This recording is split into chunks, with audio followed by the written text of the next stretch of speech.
अस्सलाम वालेकुम। Exercise 6B question number 4 है हमारा। पार्ट 1 में find the asymptotes of the function. Part 2 में यूजिंग द स्केल, मतलब इसका बेसिकली हमने इस फंक्शन का पार्ट 2 में ग्राफ बनाना है -8 से लेकर 6 तक। और पार्ट 3 में क्या है, use your graph to find these values. ठीक है जी। तो सबसे पहले एसिम्पटोट्स फाइंड कर लेते हैं। अब एसिम्पटोट्स हमारे पास दो ही होते हैं, वर्टिकल यानी कि एक्स वाले, और हॉरिजॉन्टल यानी कि वाई एसिम्पटोट्स। तो वर्टिकल फाइंड करने के लिए हम क्या करते हैं, जो हमारा डिनोमिनेटर होता है यानी कि ये वैल्यू, इसको हम क्या करते हैं, इक्वल टू ज़ीरो रखते हैं। तो इक्वल टू ज़ीरो इसको रखा है। अब ये हमारी बन चुकी है क्वाड्रेटिक इक्वेशन। अब क्वाड्रेटिक इक्वेशन को सोल्व करने के लिए हमारे पास 3 से 4 तरीके हैं। तो हम सबसे पहले इसको फैक्टराइजेशन मेथड से सोल्व करने की कोशिश करते हैं। तो जब फर्स्ट और लास्ट टर्म को हमने मल्टीप्लाई कराया तो हमारा 4 आया। और जब 4 के फैक्टर्स निकाले तो 2 मल्टीप्लाई 2 आ रहा है, या तो 4 मल्टीप्लाई बाय 1 आ रहा है। अब हमने देखना ये है कि कौन सा फैक्टर हमारे सिचुएशन के हिसाब से बैठेगा। जब 2 मल्टीप्लाई 2 यानी कि 2 + 2 रखेंगे तो ये तो 3 हो रहा है, 3 है तो ये तो 4 हो रहा है, तो मतलब ये वाला जो है ना वो नहीं होगा। अब आ जाते हैं 4 मल्टीप्लाई 1 पे। जब 4 - 1 करेंगे तो 3 आ रहा है बिल्कुल। लेकिन हम एक चीज़ नोट करें, जब हमने फर्स्ट और लास्ट टर्म को मल्टीप्लाई करा तो हमारा +4 आया, तो उसमें नेगेटिव नहीं थी साइन कोई भी। तो यहाँ से ये चक्कर भी नहीं हो रहा है, ये सिचुएशन भी फेल हो रही है। अब तीसरा हमारे पास क्या तरीका है कि हम अपना क्वाड्रेटिक फार्मूला इस्तेमाल करें, जो कि है -b plus minus radical b square -4ac/2a। ये है हमारा क्वाड्रेटिक फार्मूला।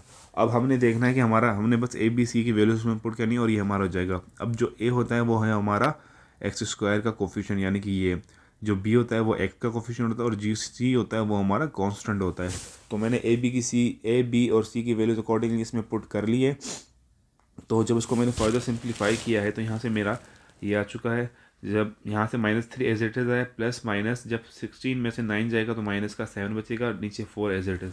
अब यहाँ से हम नोट करें तो जो माइनस साइन है, माइनस साइन का मतलब होता है रेडिकल के अंदर कि वो बाहर जब आता है तो वो आयोटा बन जाता है। तो यहाँ से ये कॉम्प्लेक्स बन रहा है, कॉम्प्लेक्स रूट्स बन रहे हैं हमारे दोनों। तो यहाँ पे एक स्टेटमेंट आएगी जो मैंने यहाँ पे लिख लिया, the function does not have vertical asymptotes. इसका मतलब है कि फंक्शन में कोई भी वर्टिकल एसिम्पटोट्स नहीं है। अब फाइंड करते हैं हॉरिजॉन्टल एसिम्पटोट्स। तो उसके लिए हम क्या करेंगे, थोड़ा सा वापस ऊपर जाएंगे अपने फंक्शन की तरफ। वर्टिकल एसिम्पटोट्स फाइंड करने का तरीका ये होता है कि न्यूमरेटर और डिनोमिनेटर की डिग्री चेक करनी होती है हमें। अगर डिग्री सेम है तो फिर उसके हिसाब से हमें आसानी होती है। अब देखा जाए यहाँ पे x² - 1 है न्यूमरेटर में, तो इसकी डिग्री क्या है, 2 है। और नीचे डिनोमिनेटर में भी देखा जाए तो 2x² + 3x + 2 है। अब यहाँ पे x की डिग्री 1 भी है, यहाँ पे 2 भी है, लेकिन हाईएस्ट डिग्री क्या है, 2 है। तो ऊपर भी हमारे न्यूमरेटर में भी 2 और डिनोमिनेटर में भी 2। जब ऊपर और नीचे यानी कि न्यूमरेटर और डिनोमिनेटर में डिग्री सेम हो तो जो हमारा एसिम्पटोट होगा ना वो होगा लीडिंग कोफिशिएंट्स का रेशो। अब ऊपर जो हमारा लीडिंग कोफिशिएंट है क्या है, x² का कोफिशिएंट क्या है, 1 है, तो वो हमने यहाँ पे लिख दिया। अब रेशो यानी कि डिवाइड, यहाँ इसको हम ऐसे भी लिख सकते हैं। और नीचे जो हमारा लीडिंग कोफिशिएंट है वो है 2, तो यहाँ पे 2 आ गया, तो इसका जो एसिम्पटोट है वो आ गया 1/2। तो मैंने यहाँ पे लिख लिया 1/2। 1/2 को हम 0.5 भी लिख सकते हैं, तो मैंने वो चीज़ यहाँ पे लिख दी है। अच्छा जी, अब पार्ट 2 में हमने ग्राफ बनाना है। तो ग्राफ बनाने के लिए सबसे पहले हमें अपनी टेबल कंप्लीट करनी होगी। थोड़ा सा यहाँ पे आ जाते हैं फंक्शन पे। तो यहाँ पे x की वैल्यू जो -8 हमने रखी, तो यहाँ पे -8 का स्क्वायर हो जाएगा, -1 divide by 2 into -8 whole square plus 3 multiply by -8 + 2। जब इसको सिंप्लीफाई करेंगे पूरे को, यहाँ से 8 का स्क्वायर निकालेंगे, फिर -1 के साथ सोल्व करेंगे, यहाँ से भी स्क्वायर निकाल के मल्टीप्लाई करेंगे, फिर यहाँ मल्टीप्लाई करेंगे, फिर यहाँ प्लस करेंगे। तो छोटी मोटी सिंप्लीफिकेशन से इनको करके हमारा फाइनल आंसर ये आ रहा है। फिर जब x की वैल्यू -6 थी तो हमने ये रखा, इसको सोल्व किया, तो यहाँ से ये आ रहा है। बिल्कुल बिल्कुल बेसिक सिंप्लीफिकेशन से यहाँ पे ना। फिर x की वैल्यू जब हमने -4 रखी तो हमारा ये आंसर आ रहा है। इसी तरह से इसी तरह से हमने ये अपनी टेबल सारी कंप्लीट कर लिए। कुछ वैल्यूज़ मैंने यहाँ पे फाइंड की थी और कुछ मैंने कैलकुलेटर की हेल्प से डायरेक्ट फाइंड कर लिए हैं। अब वीडियो दोबारा बनाने का मकसद यही है कि मैंने पहले प्रॉपर तरीके से वीडियोस बनाई थी और ये सोल्व भी की थी वैल्यूज़, तो ये कि मेरी वीडियो वो रिकॉर्ड नहीं हो पाई, तो इसीलिए मैं अभी बस सिर्फ एक्सप्लेन कर रहा हूँ। अभी आ जाते हैं अपने ग्राफ की तरफ। अब हमारा ग्राफ जो था वो -8 से लेकर 6 तक था, ठीक है जी। और हम नोट कर सकते हैं कि हमारा एक असिम्पटोट आया था y = 1/2 यानी कि 0.5। अब ये जो लाइन है ना ये शो करे कि यहाँ पे जो है ना वो हमारा असिम्पटोट है, यानी कि जो ग्राफ होगा ना वो हमारा इस पॉइंट को टच नहीं करेगा, बाकी पूरे एरिया को वो टच कर सकता है, लेकिन इस पर्टिकुलर पॉइंट को वो टच नहीं करेगा। ये बात आपने याद रखनी है, ठीक है। अब हम बस यही करते हैं कि जो जो पॉइंट्स हैं उनको आपस में मिला लेते हैं। तो हम देख लेते हैं सबसे पहले -8 पे हमारा जो पॉइंट है वो है 0.59, यानी कि ऑलमोस्ट 6। तो अब देख लेते हैं 0.59 कहाँ पे होगा हमारा। इसको थोड़ा सा मैं जूम कर लेता हूँ। तो 0.6 हमारा यहाँ पे होगा, इसको हम ऐसे ले आए तो ये यहाँ पे मीट होगा। तो हमारे पहला लाइन जो है वो हमें पहला पॉइंट मिल चुका है हमारा। अब -6 पे देखें तो आ रहा है 0.63, तो वो इससे थोड़ा सा ऊपर होगा, थोड़ा सा ऊपर, यानी कि यहाँ पे होगा। अब -4 पे हमारी वैल्यू आ रही है 0.68, वो भी इससे थोड़ा सा ऊपर होगा, तो हम अज्यूम कर लेते हैं कि वो इस लाइन पर है, ठीक है जी। अब उसके बाद फिर जब -2 था तो वहाँ पे हमारी वैल्यू आ रही है 0.75, यानी कि 75, तो 75 यानी कि वो यहाँ पर होगा, क्योंकि अगर यहाँ पर 6 है तो यहाँ पर 7 है, तो 7.5 यहाँ पर होगा, ठीक है जी। फिर जब ज़ीरो था तो हमारी वैल्यू आ रही है -0.5। अब 0.5 कहाँ पर है, यहाँ पर है, तो यानी कि हमारा एक पॉइंट यहाँ ये बन रहा है, ठीक है जी, क्योंकि ज़ीरो ये है, ज़ीरो के सामने बिल्कुल ये रहा 0.5। फिर आ जाते हैं, जब हमारी वैल्यू थी x की 2, तो हमारा फंक्शन आ रहा था 0.19, यानी कि ऑलमोस्ट 0.2। तो हम अज्यूम कर लेते हैं कि 0.2 हमारा यहाँ पर है, 0.19 यहाँ पर है। फिर जब x हमारा 4 था तो y की वैल्यू आ रही थी 0.33, तो 0.33 हमारा यहाँ पे होगा। जब x हमारा 3 था, x हमारा 6 था, तो y की वैल्यू आ रही थी 0.38, तो वो भी यहाँ पे होगा ऑलमोस्ट। अब जो है हमने सारे जो पॉइंट्स हैं ना वो प्लॉट कर लिए हैं, अब हमने इनको बस मिला लेना आपस में और हमारा जो ग्राफ है वो कंप्लीट हो जाएगा।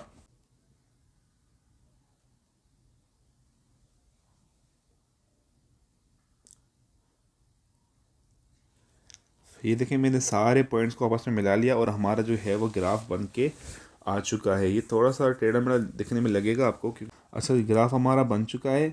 अब हमने अपना पार्ट 3 पे चलना है। वहाँ पे क्या था मैं आपको एक दफ़ा यहाँ पे लिख लेता हूँ बल्कि। अच्छा जी, पार्ट 3 में यही दो चीज़ें थी।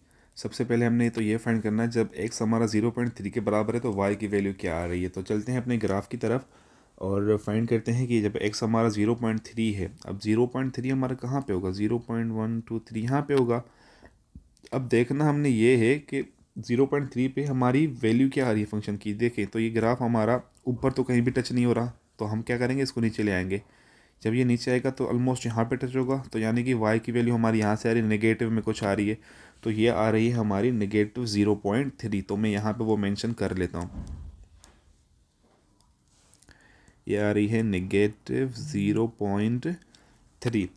अब आ जाते हैं इस पे पार्ट बी पे। पार्ट बी में क्या कह रहा है, ये पूरा फंक्शन इसने दे दिया और कहा है कि ये बराबर है, ये इक्वल है -0.5 के, किसके, -0.5 के। अब देखना हमने ये है कि यहाँ से ये हमने करना क्या है। अगर आप देखें तो ये पूरा जो है ना, ये पूरा हमारा फंक्शन है, और हमें पता है जो हमारा फंक्शन होता है ना वो कुछ भी नहीं होता बल्कि वो y होता है। तो यहाँ पे y की वैल्यू इन्होंने दी हुई है 0.5, तो हमने बताना है कि x हमारा क्या होगा। तो अब ग्राफ की तरफ चलते हैं और देखते हैं कि x हमारा क्या होगा। तो यहाँ पे देखें, जब x हमारा क्या है, y हमारा कि 0.5 माइनस का, यानी कि ये है, ये हमारा y है, तो हमारा ग्राफ कहाँ कहाँ टच हो रहा है। तो देख लेते हैं। सबसे पहले तो हमारा ग्राफ एक तो यहाँ पे आएगा, ये देखें, यही ये लाइन, तो ये ऑलमोस्ट जो बन रहा है ना वो बन रहा है -0.8। यहाँ से आएगी वाई, इसकी वैल्यू 0.8 बट नेगेटिव। और दूसरा एक्सरसाइज 6 भी क्वेश्चन नंबर 5 में हमें ये फंक्शन गिवन है और ये दो टेबल्स गिवन है। तो ये टेबल तो वैसे एक ही है, लेकिन यहाँ पे ये स्पेस कम था तो इसलिए इन्होंने हमने हमें दो हिस्सों में टेबल्स दे दिए। तो पार्ट 1 में हमने ये टेबल कंप्लीट करनी है, पार्ट 2 में हमने इसके एसिम्पटोट्स फाइंड करने हैं, पार्ट 3 में ग्राफ बनाना है और पार्ट 4 में ग्राफ की हेल्प से ये वैल्यूज़ फाइंड करनी है। तो ये वैल्यूज़ पहले तो पार्ट 1 कंप्लीट करते हैं, तो ये टेबल जो है हमने कंप्लीट करनी है। तो जब x हमारा -5 है तो इस फंक्शन में जब हम -5 पुट करेंगे तो हमारी ये वैल्यू आ रही है। जब x हमारा -3 है तो हमारी ये वैल्यू आ रही है। जब x हमारा -1 है तो ये वैल्यू गिवन थी ऑलरेडी। अच्छा, कुछ वैल्यूज़ ना ऑलरेडी गिवन थी, तो बाकी वैल्यूज़ मैंने जहाँ जहाँ पे x था मैंने वो पुट करके बाकी वैल्यूज़ मतलब फाइंड कर ली हैं। तो ये बहुत आसान है। इसी सेम तरीके से फाइंड कर, जहाँ पे जैसे मेरा x -3 था तो मैंने x की जगह पे -3 रखा तो मेरा -9 आ गया, नीचे मैंने -3 रखा तो मेरा -6 आ गया। तो उनको फर्दर सिंप्लीफिकेशन में प्लस माइनस किया तो मेरा ये आंसर आ चुका है, ठीक है जी। तो मेरा ये सारी टेबल मैंने ऐसे ही कंप्लीट कर ली है अपनी। अब पार्ट 2 में क्या था, पार्ट 2 में मैंने एसिम्पटोट फाइंड करने थे, वर्टिकल और हॉरिजॉन्टल। अब वर्टिकल एसिम्पटोट फाइंड करने के लिए हमें पता है जो हमारा डिनोमिनेटर होता है उसको हम इक्वल टू जीरो रखते हैं। तो यहाँ पे हमारा जो डिनोमिनेटर था वो था 2x-5, तो उसको मैंने इक्वल टू जीरो रख दिया। अब यहाँ पे -5 है, उसको वहाँ भेजूंगा तो वो +5 हो जाएगा, तो मैंने वही किया। फिर यहाँ पे 2 मल्टीप्लाई हो रहा है, यहाँ आके वो डिवाइड होगा, तो मेरा x इक्वल टू 5/2 आ चुका है। और इसको फर्दर सिंप्लीफाई करेंगे तो ये आ जाएगा 2.5। अब हॉरिजॉन्टल एसिम्पटोट क्या कहता है, हॉरिजॉन्टल एसिम्पटोट कहता है कि अगर आपकी न्यूमरेटर की और डिनोमिनेटर की डिग्री सेम है, क्या है, डिग्री सेम है, तो जो आपका हॉरिजॉन्टल एसिम्पटोट होगा ना वो आपका जो लीडिंग कोफिशिएंट होता है उनका रेशियोज होता है। अब हम थोड़ा सा अपने फंक्शन की तरफ चलते हैं।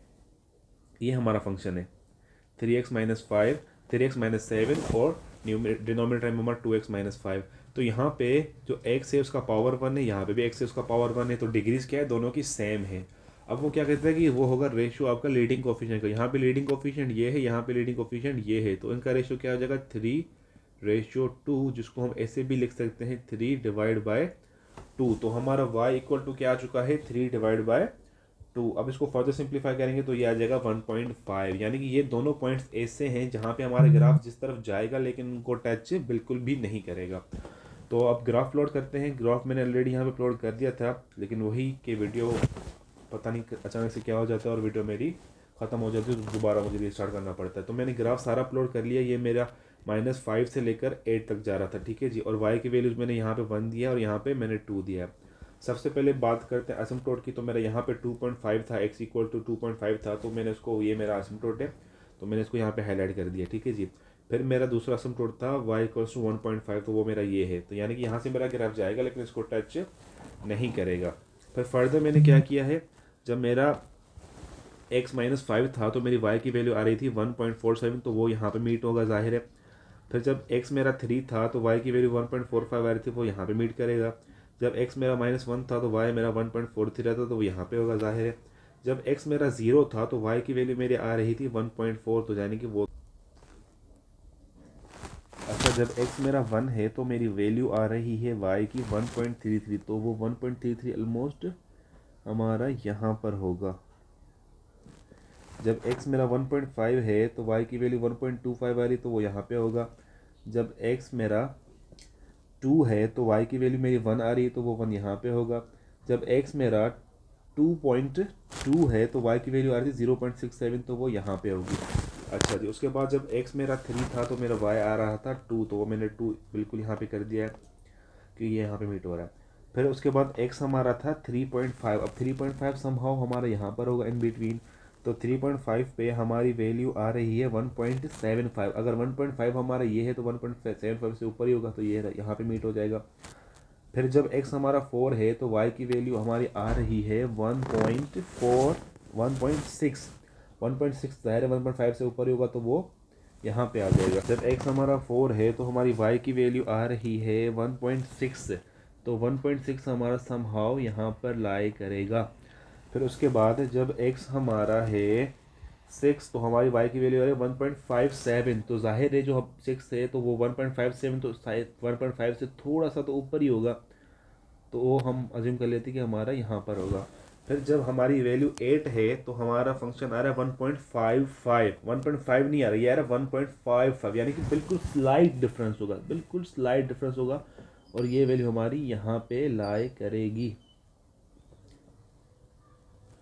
अच्छा जी, ये आप नोट करेंगे, ये हमारा 1.5 था एसिम्पटोट, और जो हमारी वैल्यू है वो है 1.55, तो उसको अगर हम राउंड ऑफ भी करें तो 1.6 हो ही जाता है ऑलमोस्ट, तो ये थोड़ा सा ऊपर होगा ना। हमने इन सारे पॉइंट्स को मिला लेना है और हमने ये ख्याल करना है कि जो हमारा ग्राफ है, यानी कि जो ग्राफ है वो एसिम्पटोट वैल्यूज को टच ना करे। तो हमारा ग्राफ जो है ना वो कुछ यूँ बनेगा, ग्राफ कुछ हमारा यूँ बन जाएगा। इन सारे पॉइंट्स को हमने आपस में मिला लेना है, तो ग्राफ हमारा देखिए यहाँ से एसिम्पटोट के बिल्कुल करीब जा रहा है लेकिन इसको टच नहीं करेगा। और दूसरा ग्राफ हमारा यहाँ से बनेगा, क्यों, क्योंकि यहाँ पे बीच में जो है ना वो हमारे एसिम्पटोट्स आ गए, तो इसीलिए हमें पता है ग्राफ हमारा एसिम्पटोट को टच नहीं करता, तो यही हमारा फाइनल ग्राफ होगा। अब क्या है, अब इसका पार्ट 4 रहता है। पार्ट 4 क्या था, फ्रॉम द ग्राफ आपने क्या फाइंड करना है, जब एक्स हमारा, मैं यहाँ पे लिख लेता हूँ। पार्ट 4 में कह रहा है जब आपका x 3.3 है, यानी कि x की वैल्यू क्या है 3.3, तो 3.3 हमारी ऑलमोस्ट यहाँ पे होगी, 3.3। तो कह रहा है कि तब आपकी y की वैल्यू क्या आ रही है, तो इसको जब हम देखेंगे इसे लेकर जब हम ऊपर जाएंगे तो ये हमारा समहाउ यहाँ पे टच होगा, और यहाँ से हम जाएंगे इस तरफ तो ये हमारी वैल्यू आ रही है 1.8। तो मैं इसको लिख लेता हूँ, ये हमारी वैल्यू यहाँ से क्या आ रही है 1.8। अब देखते हैं जब y हमारा 2.2 है, y हमारा 2.2 यानी कि समहाउ यहाँ पर होगा। तो जब ये यहाँ से इस तरफ आएगा, इस तरफ आएगा, और इसको जब हम नीचे लेकर आएंगे आएंगे आएंगे आएंगे तो ये ऑलमोस्ट हमारा 3 के करीब आ रहा है, लेकिन 3 नहीं आ रहा। तो यहाँ से हमारा x आएगा 2, एक सेकेंड, x हमारे यहाँ से आएगा 2.9। तो क्वेश्चन नंबर 5 हमारा यहीं तक था। आपको समझ आया होगा। अगर फिर भी कोई चीज़ समझ नहीं आ रही तो आप मुझसे कमेंट्स में पूछ सकते हैं। Thank you so much. Question number 6। अब यहाँ पे हमें 2 टेबल्स गिवन हैं और पार्ट 1 में हमने इस फंक्शन की हेल्प से ये टेबल जो है वो कंप्लीट करनी है, और पार्ट 2 में इसके एसिम्पटोट्स फाइंड करने हैं। पार्ट 3 में इसी टेबल की हेल्प से हमने ग्राफ बनाना है, और पार्ट 4 में ग्राफ की हेल्प से ये दोनों वैल्यूज़ फाइंड करनी है। तो ये बहुत ही आसान है, बस थोड़ा सा लेंथी हो सकता है। तो चलिए स्टार्ट करते हैं। सबसे पहले वैल्यू फाइंड करते हैं। अच्छा, यहाँ पे कुछ वैल्यूज़ ऑलरेडी हमें गिवन है, जैसे कि ये और ये 4 से 5 वैल्यूज़ हमें ऑलरेडी गिवन है, बाकी वैल्यूज़ हमने खुद से फाइंड करनी। तो सबसे पहले -2 पे x इक्वल्स टू -2 पे वैल्यू फाइंड कर लेते, तो देखते हैं क्या आती है। अब फंक्शन हमारा क्या था, y is equals to 2/x-7, यानी कि -2 - 7। तो उसको जब फर्दर सिंप्लीफाई करेंगे तो ये आ जाएगा 2 - 9 इक्वल्स टू 0.22, और यहाँ पे नेगेटिव साइन आ जाएगी क्योंकि अब x इक्वल टू 0 पे फाइंड कर लेते हैं तो y की वैल्यू आ जाएगी 2 0 माइनस, इसको जो फर्दर सिंप्लीफाई करेंगे तो आ जाएगा -0.29। अब x इक्वल टू 2 पे वैल्यू फाइंड कर लेते हैं तो ये हो जाएगा हमारा 2 - 7 वुड बी 2 डिवाइड बाय -5, और इसको फर्दर सिंप्लीफाई करेंगे तो ये आ जाएगा -0.4। अच्छा जी, x इक्वल टू 4 पे फाइंड कर लेते हैं तो ये हो जाएगा y equals to 2 divide by 4 - 7 2 divide by -3, और इसको जो फर्दर सॉल्व करेंगे तो ये आ जाएगा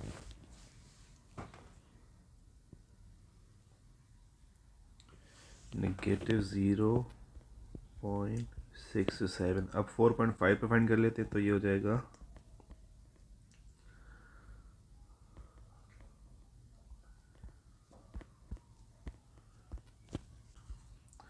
माइनस का 2.5 बचेगा यहाँ से, और इसको जो फर्दर सिंप्लीफाई करेंगे तो ये आ जाएगा हमारा 0.8, नेगेटिव 0.8। अब x इक्वल्स टू 5 पे फाइंड कर लेते हैं तो ये हो जाएगा y equals to 2 5 - 7 2 divide by -2। अब 2 से 2 कैंसिल हो जाएगा यहाँ पे, तो हमारा आंसर आ जाएगा y इक्वल्स टू -1। अब हमने वैल्यूज़ फाइंड कर ली हैं और बाकी वैल्यूज़ भी हम इसी तरह से फाइंड कर लेंगे कैलकुलेटर की हेल्प से। अब हमने अपनी टेबल जो है वो कंप्लीट कर लेनी है, तो टेबल कुछ हमारी यूँ हो जाएगी। अच्छा जी, हमारी जो टेबल है वो कंप्लीट हो चुकी है यहाँ से लेकर यहाँ तक। अब हम अगर थोड़ा सा इसमें नोटिस करें तो यहाँ पे जो वैल्यू आई है वो है -0.18, यहाँ पे +0.18, यहाँ पे -0.22, और यहाँ पर है 0.22। यहाँ पर नेगेटिव वैल्यू है, यहाँ पर पॉजिटिव, ऐसे ही यहाँ से चलता आ रहा है, यहाँ से यहाँ तक ना बिल्कुल सेम है। तो ये हमारी टेबल जो है वो अब कंप्लीट हो चुकी है। हम अपना पार्ट 2 करते हैं। पार्ट 2 में हमने क्या करना था, एसिम्पटोट्स फाइंड करने थे। अच्छा जी, अब आप हमने एसिम्पटोट्स फाइंड करने हैं, तो हमें पता है जो वर्टिकल एसिम्पटोट होता है वहाँ पे हम डिनोमिनेटर को इक्वल टू 0 रखते हैं, और हमारा डिनोमिनेटर यहाँ पे है x-7, तो इसको इक्वल टू 0 रखेंगे। x-7 equals to 0। अब हम यहाँ से अपना जो है वो एसिम्पटोट फाइंड कर लेंगे। ये -7 है, वहाँ जाके +7 हो जाएगा। तो हमारा जो है वो x इक्वल टू 7 एक वर्टिकल एसिम्पटोट आ चुका है। अब हमें पता है हॉरिजॉन्टल एसिम्पटोट के लिए हमें क्या चाहिए, न्यूमरेटर की और डिनोमिनेटर की डिग्रीज का सेम होना चाहिए। तो हम देखते हैं कि यहाँ पे वो डिग्री सेम है। अच्छा जी, यहाँ पे अगर देखा जाए तो 2 की डिग्री क्या है, कुछ भी नहीं है, तो यानी कि यहाँ पे क्या होगा, 0 होगा। तो यहाँ पे जो डिग्री है वो है ज़ीरो, और यहाँ पे देखा जाए तो डिग्री एक्स की देखेंगे तो वहाँ वहाँ पे आ जाएगी 1।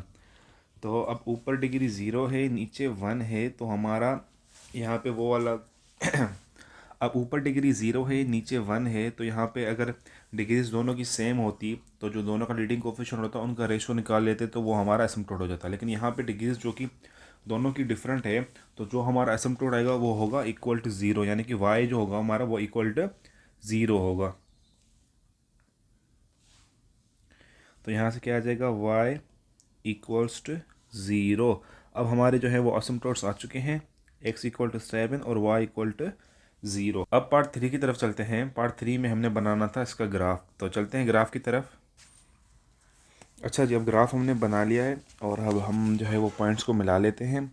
तो सबसे पहले देख लेते हैं, जब हमारा x था -4, y की वैल्यू है -0.18, तो हम देखेंगे 0.1 को, तो वो वैल्यू ऑलमोस्ट हमारी इसी के ऊपर ही होगी। तो हम यहाँ पे थोड़ा सा बना लेते हैं कि वो वैल्यू चलो यहाँ पर है। उसके बाद फिर जब x हमारा -2 है, तो हमारी y की वैल्यू बनी है 0.2, तो वो समहाउ वो भी यहीं पे होगी। जब x हमारा ज़ीरो है तो y हमारा बना है 0.29, यानी कि वो भी वो यहाँ पर हो सकता है। 0.2 हमारा 2 है, तो हमारी y की वैल्यू आई है 0.4। अब जब x हमारा 2 है तो y की वैल्यू है -0.4, तो वो यहाँ पे होगा। जब x हमारा 4 है तो y की वैल्यू आई है -0.6। 4 है तो -0.6 ऑलमोस्ट हमारा यहाँ पर होगा। फिर 4.5 पे हमारी वैल्यू आई 0.8, 4.5 हमारे यहाँ पे होगा, 0.8 हमारे यहाँ पे आ जाएगा। फिर 5 पे हमारी वैल्यू आई है -1, तो -1 हम अज्यूम कर लेते हैं कि हमारा यहाँ पर है। फिर 5.5 यानी कि 5.5 यानी कि ये वाला जो पॉइंट है यहाँ पर 5.5 पर आई है -1.33, तो वो यहाँ पे होगी। फिर 6 पर हमारी आई है -2, यानी कि वो यहाँ पर होगी। फिर 6.8 पर है -10। अब 6.8 यानी कि 6.8 यानी कि यहाँ पर, अब देखते हैं यहाँ पर 10 कहाँ पे मीट हो रहा है, यहाँ पे मीट हो रहा है। 10 से जो है वो यहाँ पे मीट हो रहा है। वो हमारा 7.2 है, यानी कि ये वाला पॉइंट 7.2 है, तो हमारी y की वैल्यू आ रही है 10। अब 10 देख लेते हैं, पॉजिटिव 10 यहाँ पर है, तो ये जो पॉइंट है वो हमारा समहाउ यहाँ पे लाई करेगा। ठीक है जी। फिर थोड़ा सा जूम कर लेते हैं। जब x हमारा 8 है तो हमारी y की वैल्यू आ रही है 2। अब 8, ये देखें, ये 8 है और ये 2 है, तो ये यहाँ पे मिलेगा पॉइंट।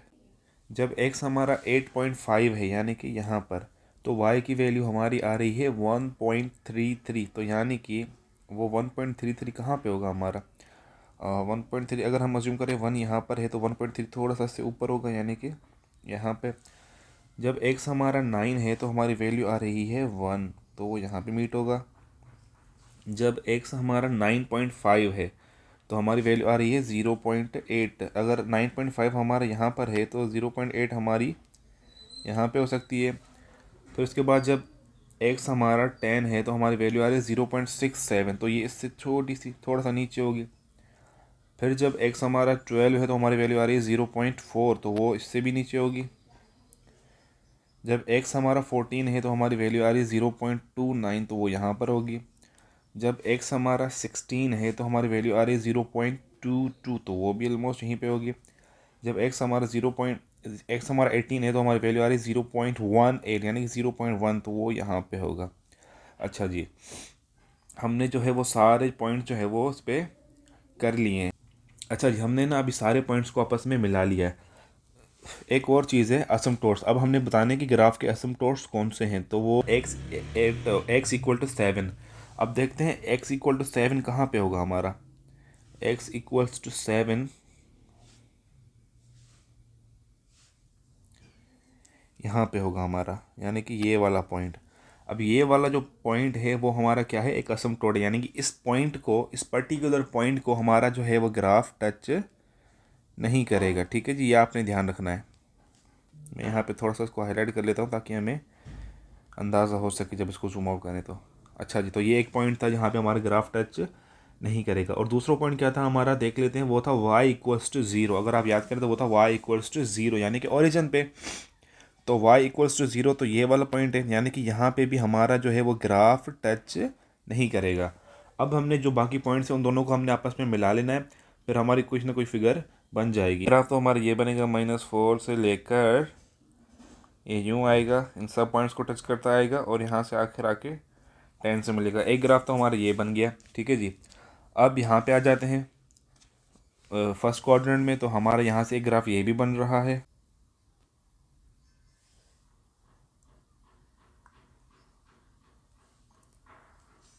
अब ये जो ग्राफ होगा वो इन सब लाइन को टच करता आएगा।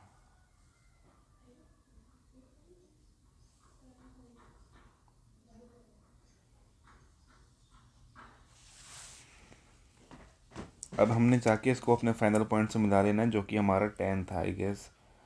तो हमारा 10 पॉइंट को थोड़ा सा जूम आउट करते हैं, ये रहा 10 पॉइंट। तो इसको यहाँ से नीचे ले आते हैं, इनसे मिला लेते हैं, तो ये हमारा ग्राफ यहाँ से बन चुका है अभी। अच्छा जी, ये हमारा फाइनल ग्राफ है। ये आई होप आपको समझ आया होगा। ग्राफ थोड़ा सा हमारा भी ये मुश्किल था, क्योंकि वो सारे पॉइंट्स ऐसे थे कि वो सारे पॉइंट्स ऑलमोस्ट सिमिलर थे, प्लस और माइनस का बस फ़र्क था। तो अभी ग्राफ तो खैर बन चुका है हमारा। अच्छा जी, अब ग्राफ की हेल्प से हमने ये दो वैल्यूज़ फाइंड करनी है। तो सबसे पहले क्या है, सबसे पहले उन्होंने बताया था कि भाई x की वैल्यू है 12.6, तो अब y फाइंड करो। अब हम चलते हैं अपने ग्राफ की तरफ और देखते हैं कि x 12.6 हमारा कहाँ पर हो रहा है। अगर 12 ये है तो 12.6 जो होगा वो ऑलमोस्ट हमारा यहाँ पे हो सकता है, वो हमारे यहाँ पे हो सकता है, ठीक है जी। अब हमने देखना है 12.6 में हमारी x की कौन सी वैल्यू आ रही है। तब इसको जब थोड़ा सा हम ऊपर ले जाएंगे ना, तो यहाँ से जो वैल्यू बनेगी वो बनेगी 0.4, ठीक है जी। तो वो वैल्यू हमारे पास आ चुकी है। वो वैल्यू क्या है y की? 0.4। अब आ जाते हैं पार्ट बी की तरफ। पार्ट बी में हमसे उसने कहा है कि भाई 2/x-7 बराबर है -3 के। तो अब आप इसकी ग्राफ की एब्सिस की वैल्यू निकालें। अब हमें पता है जो कि ये जो वैल्यू है 2/x-7, ये बेसिकली हमारा फंक्शन था। तो फंक्शन हमारा क्या था? फंक्शन को हम y के इक्वल रख सकते हैं। तो सिमिलरली ये जो वैल्यू है ये है y इक्वल्स टू -3, और हमने यहाँ पे x फाइंड करना है।